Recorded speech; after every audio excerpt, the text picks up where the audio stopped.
हमने अगस्त्या को अपनी कंपनी के लिए as a technical expert hire किया है। उसकी ईयरली सैलरी 15 लाख होगी और इसके पापा का ट्रीटमेंट भी आज से शुरू हो जाएगा और इनके ट्रीटमेंट का सारा खर्चा हमारी कंपनी उठाएगी। Agastya is a genius. इसके ग्रेजुएशन के बाद हमारी कंपनी उससे और ज्यादा पे करेगी। वो लूजर कैसे हो सकता है?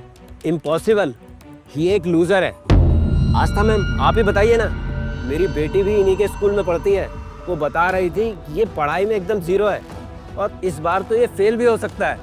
इसके इतने कम नंबर आते हैं कि 12 के बाद इसे किसी नॉर्मल कॉलेज में भी एडमिशन नहीं मिलेगा। एक्चुअली अगस्त्या अब तक अपना टैलेंट छुपा रहा था। लगता है उसने आपको बेवकूफ बनाया है। वो कंप्यूटर के बारे में कुछ भी नहीं जानता है। प्रोग्रामिंग तो बहुत दूर की बात है। हमारी कंपनी के एक्सपीरियंस प्रोग्रामर्स जो प्रॉब्लम सॉल्व नहीं कर पाए, वो अगस्त्या ने सॉल्व करके दिए हैं और वो सिर्फ आधे घंटे में। हमने अपनी आंखों से खुद देखा है। क्या आपको अभी ये लग रहा है कि ये सब झूठ है? देखिए, आप लोग इतने होनहार बच्चे को लूजर कैसे कह सकते हैं? इस बच्चे ने पिछले साल की बहुत ही डिफिकल्ट प्रॉब्लम सॉल्व की है जो आज तक कोई बच्चा नहीं कर सका। अगर ये बच्चा इतनी डिफिकल्ट प्रॉब्लम सॉल्व कर सकता है तो वो इस कंपटीशन को भी टॉप कर सकता है। फिर उसे ऑटोमेटिकली किसी कॉलेज में एडमिशन मिल जाएगा। ये बच्चा एक मैथमेटिकल जीनियस है। क्या मैथमेटिकल जीनियस? मैम, हमसे जरूर कोई गलत फहमी हो गई है। ये तो मेरे भाई हैं। इनके हॉस्पिटल का खर्चा मैं ही उठाता हूँ। पूछ लीजिए आप इनसे। अरे तुम तो हमारे बेटे जैसे हो ना, तुम कुछ क्यों नहीं कहते? बेटे जैसा? अभी अभी तो आपने कहा कि आपका हमारे साथ कुछ कनेक्शन नहीं है। इतनी जल्दी भूल गए क्या? और रही बात पैसों की, तो मुझे लगता है इतने पैसे काफी होंगे मेरे पापा के इलाज के लिए। आप कुछ कीजिए ना। आप कुछ क्यों नहीं करते? अगर आप नहीं बोलोगे तो बहुत बड़ा नुकसान हो जाएगा। भाई साहब, हमें माफ कर दीजिए। हमें गलत फहमी हो गई। आप तो मेरे बड़े भाई हैं ना, और बड़े तो होते ही माफ करने के लिए। प्लीज देखिए, अगर मिस अग्रवाल ने अगर हमसे बिजनेस ले लिया तो हमें बहुत बड़ा लॉस हो जाएगा। भाई साहब प्लीज इन्हें यहाँ से बाहर निकालो। भैया, भाई, बड़े भाई, भैया जी, अरे भाई बात तो करने दो यार। सॉरी, मेरे फैमिली प्रॉब्लम्स की वजह से आपको इतना वेट करना पड़ा। कोई बात नहीं बेटा, पर क्या तुम मेरे लिए अभी एक काम कर सकते हो? एक मैथ की प्रॉब्लम सॉल्व कर सकते हो? मैं देखना चाहती हूँ कि तुम प्रॉब्लम को कैसे सॉल्व करते हो। सॉरी मैम, अभी हमें हॉस्पिटल जाना होगा। मैं अपने पापा के इलाज में देरी नहीं कर सकता। मैं वहाँ से स्कूल वापस आऊँगा, तब आप जो क्वेश्चन बोलेंगे वो मैं सॉल्व करूँगा। जितना डिफिकल्ट होगा उतना बेटर है। That's perfect sir. चलिए अभी हम स्कूल चलते हैं। अगस्त्य के आने तक हम बाकी स्टूडेंट से मिल लेंगे। अगर आपके स्कूल में ऐसे ही कुछ और होनहार बच्चे होंगे तो ये हमारे लिए बहुत अच्छा हो जाएगा। क्यों नहीं अगस्त्या, जब तुम वापस आओगे हम टेस्ट तभी लेंगे। अब तुम्हारे पापा की तबीयत कैसी है? मैं कुछ दिन में लाती हूँ पैसे। अनुष्का, हमने पापा को सिटी हॉस्पिटल में एडमिट कर दिया है। कल रात मैंने ना एक ऑनलाइन प्रोग्रामिंग का काम किया था, उससे मुझे बहुत पैसे मिले। अभी उनके इलाज के लिए पैसे हैं हमारे पास, इसलिए मैं तुम्हें ये पैसे वापस देने आया हूँ। इसे प्लीज़ अपने पास रखो और अपने लिए यूज़ करो। और हाँ, मैं तुम्हारे लिए ये भी लाया हूँ,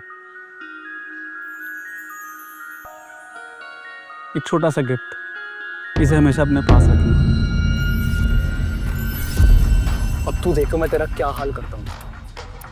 आज शाम को एग्जाम है, याद रखना। रजत, तुम जाओ यहाँ से।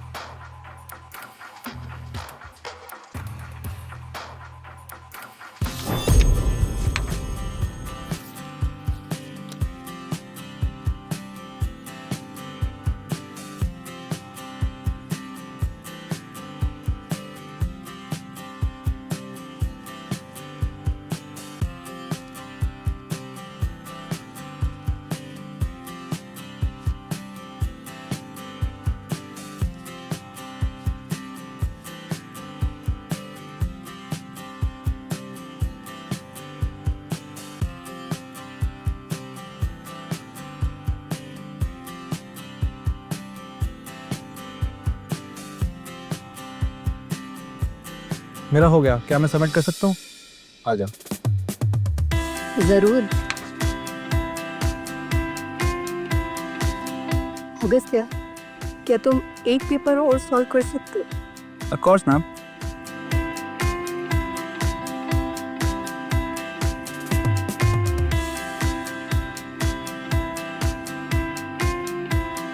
आस्था मैम, आप पेपर कलेक्ट कर लीजिए। लिखना बंद करो सब, टाइम ओवर हो गया है।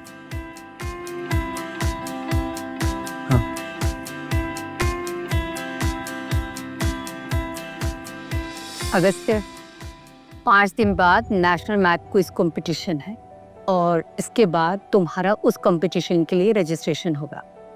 तुम्हारा टिकट स्कूल के पास आ जाएगा। स्कूल तुम्हारा कंपटीशन के लिए पूरा खर्चा देगा। कंपटीशन के लिए तुम्हें पूरी तरह स्पॉन्सर करेंगे। यार क्या मजाक लगा रखा है? मैम, एग्जाम अभी खत्म भी नहीं हुआ है, आप एक स्टूडेंट को फाइनलाइज कैसे कर सकते हो? ये सही है कि एग्जाम अभी खत्म नहीं हुआ, लेकिन हमने अगस्त्य की आंसर शीट देखी है और उसके सभी आंसर्स बिल्कुल करेक्ट है। और हाँ, अगर यहाँ और कोई भी है जिसको ये लगता है कि वो अगस्त्य की तरह होशियार है, तो मैं उसे भी कंपटीशन के लिए रेकमेंड करूँगी। मैम, ये सबका बेवकूफ़ बना रहा है। मैम, पिछले एग्जाम में ये गलती से पास हुआ था, मेरे इससे डबल मार्क्स थे मैम। लाओ, मैं तुम्हारे आंसर्स भी चेक करती हूँ। मैम, मेरे मार्क्स कितने भी आए उससे फर्क नहीं पड़ता है, इसका सिलेक्शन नहीं होना चाहिए, ये डिजर्व नहीं करता मैम। जरूर चीटिंग करी है इसने। रजत बेटा, मैंने तुम्हारे आंसर शीट चेक कर ली और तुमने केवल आधे ही आंसर्स के सही जवाब दिए। मैम, ये खुद से अच्छे मार्क्स ला ही नहीं सकता, ये जरूर याद करके आया है आंसर्स।